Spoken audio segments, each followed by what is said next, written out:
டேய் பர்கர் சொல்றா பீட்ஸா? நம்மள மட்டும் எதுக்குடா இவ்வளவு விலை வச்சு விக்கிறாங்க? அதான்டா எனக்கும் தெரியல. நம்ம பரவாயில்லடா, ஒரு உருளைக்கிழங்க பொரிச்சு எடுத்து இவனை இவ்ளோ விலைக்கு விக்கிறாங்க.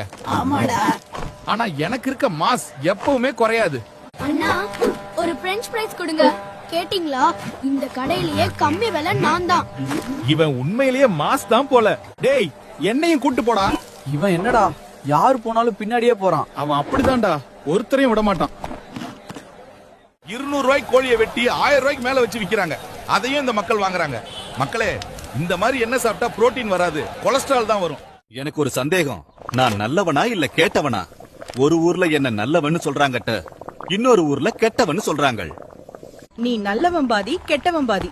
அது உன்னை எப்படி பண்றாங்களோ அதை பொறுத்தது. உன்னை காப்பாத்த நாங்க எப்பவுமே இருப்போம். நன்றி நண்பா. டேய் வாழைக்காய் சிப்ஸ். சொல்றா போட்டாட்டோ சிப்ஸ். நம்ம கிட்ட அப்படி என்ன இருக்கணும்? மக்கள் நம்மள இவ்ளோ லைக் பண்றாங்க. ஆனா ஒண்ணுடா, சாப்பாடுனாலும் நம்ம தான், சரக்குனாலும் நம்ம தான். Super side dish. ஆமாடா பொட்டேட்டோ. எதுக்குடா எல்லாரும் இவனையே வாங்கி குடிக்கிறாங்க? இவன் வெறும் சக்கரை தண்ணி. பீஸா சாப்பிட்டா என்ன வாங்கி குடிக்கணும், இதுதான் இங்க சட்டம். நீ போடா அந்த பக்கம். நம்ம இங்க இவ்ளோ பேர் இருந்தாலும் நமக்கு மேல ஒருத்தர் இருக்கான்டா. நமக்கு மேலயா? யாரா அந்த பையன்? நான் தான் அந்த பையன். ஊருக்கு ஊர், தெருவுக்கு தெரு, ஆல் ஏரியாலயும் ஐயா கில்லிடா.